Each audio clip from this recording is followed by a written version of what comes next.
மகாத்மா காந்தி பிறந்த நாளையொட்டி ராஜ்காட்டில் உள்ள நினைவிடத்தில் குடியரசுத் தலைவர் திரௌபதி முர்மு, பிரதமர் மோடி மலர்தூவி மரியாதை.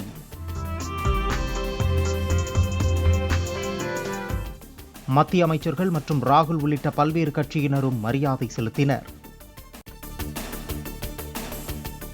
நாடு முழுவதும் நடைபெறும் தூய்மை பணியில் மக்கள் ஆர்வமுடன் கலந்து கொண்டு திட்டத்தை வெற்றி பெற செய்ய பிரதமர் மோடி வேண்டுகோள்.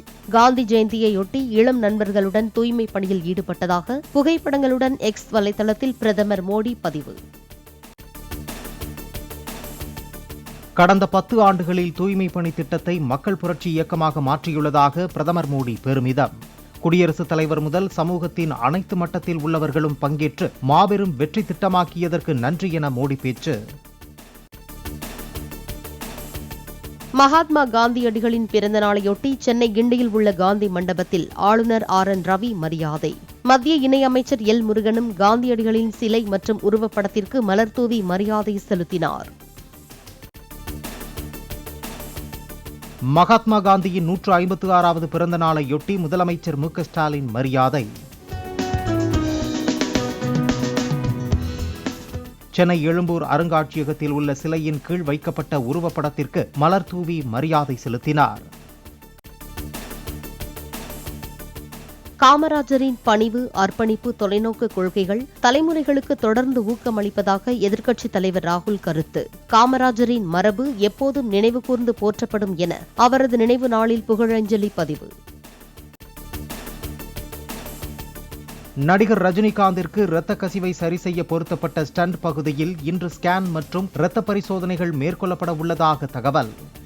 2 நாட்கள் ரஜினி மருத்துவமனையில் ஓய்வில் இருக்க வேண்டும் என்றும் அப்போலோ மருத்துவர்கள் விளக்கம். ரஜினியின் உடல்நிலை குறித்து அவரின் மனைவி லதாவிடம் தொலைபேசி மூலம் விசாரித்தார் பிரதமர் மோடி. மருத்துவ சிகிச்சைக்கு பின் ரஜினி பூரண நலம் பெற வாழ்த்தியதாக அண்ணாமலை எக்ஸ் தளத்தில் பதிவு. மகாலய அமாவாசையை முன்னிட்டு வழிபாட்டு தலங்களில் ஏராளமானோர் திரண்டனர். ராமேஸ்வரம், திருச்செந்தூர் உள்ளிட்ட இடங்களில் முன்னோர்களுக்கு திதி கொடுத்து வழிபாடு.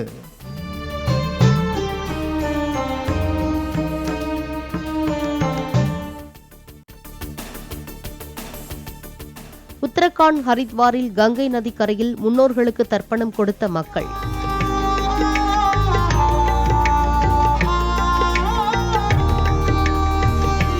மகாலய அமாவாசையொட்டி அதிகாலையிலேயே கங்கை நதியில் நீராடி தர்ப்பணம். ஜம்மு காஷ்மீர் சட்டசபை தேர்தலில் சராசரியாக 63.45% வாக்குகள் பதிவானதாக தேர்தல் ஆணையம் தகவல்.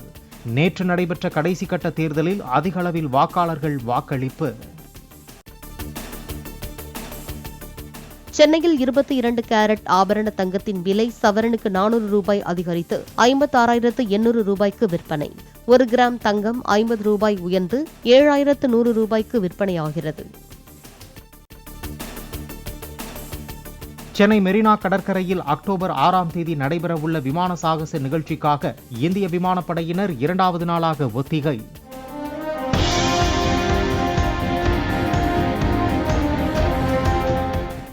ஹெலிகாப்டரில் இருந்து தரையிறங்கி பயங்கரவாத முயற்சியை முறியடிப்பது போன்று பயிற்சியில் ஈடுபட்ட வீரர்கள். சென்னை மெரினா கடற்கரையில் பாராசூட்களில் இருந்து தரையில் குதித்து சாகச பயிற்சியில் ஈடுபட்ட வீரர்கள்.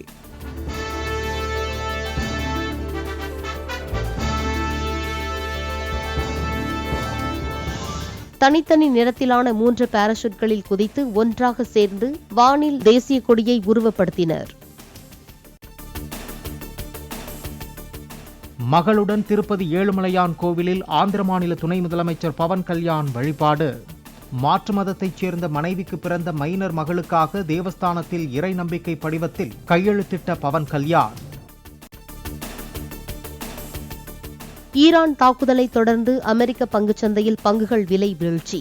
கச்சா எண்ணெய் விலை பேரல் $74.40 உயர்வு. 100 வயதை எட்டினார் அமெரிக்க முன்னாள் அதிபர் ஜிம்மி கார்ட்டர். நீண்ட ஆயுளுடன் வாழும் கார்ட்டருக்கு குவியும் வாழ்த்து மலை.